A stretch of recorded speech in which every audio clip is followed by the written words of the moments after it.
बघा मंडळी, गौराई यायला पण आणि 2 दिवस येतात, 2 दिवस राहतात. आज त्यांचं विसर्जन आहे. तर त्यांना जेवायला आज बघा असती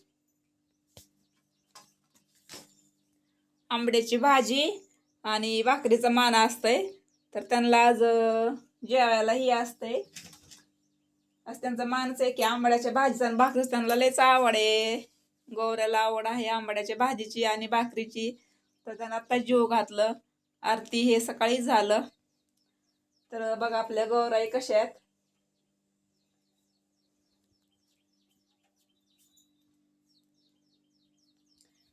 बघा आपल्या गौराई साध्या सिंपल मध्येच मी सजवले आहेत.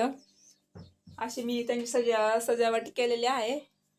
तरी सजावट करायला बाकी म्हणजे असे बरेच कमी आहे आपल्याकडे, एवढे साहित्य सजवायसाठी नाही. मग जेवढं आहे तेवढंच मी असं सजवलेलं आहे. तरी तर त्यांना थोडं थोडंच फराळाचं खायला बी थोडं थोडंच केलं आहे मी. कारण की दुसरे पण शेतातले कामं हे ते बघावं लागते, त्यामुळे एवढं पूर्ण काही करायचं फराळाचं झालेलं नाही. थोडं थोडंच केलंय, आपलं होईल तेवढं केलंय आणि त्यांना जीव घातलंय मस्तपैकी. तर एकदम असे छान वाटतात मला गौराई. तर तुम्हाला कशा वाटतात सांगा मला कमेंट करून.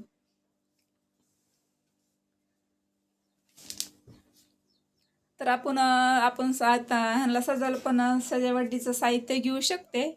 कारण की दमा असते जरा. मग आपलं दमाने ह्यांना सजवायचं सामान थोडं थोडं मी घेणारच आहे. भरपूर मी सामान ह्यांना घेणार झाले सजवायसाठी.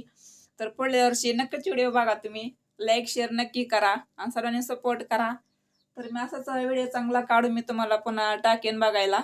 तर बघण्यासाठी व्हिडिओला लाईक शेअर नक्की करा आणि चॅनल सबस्क्राईब करा आणि सर्वजण मला सपोर्टिंग करा. तर मी शेती बघत बघत आम्ही सगळे शेतकरी देवाचे असं सणाचे सण पार पाडतो. त्यामुळं थोडं कमी जास्त असन तर सगळं समजून घ्या तुम्ही आणि आम्हाला सपोर्टिंग करा. तर बघ आपण काल येताना पिरो आणले होते.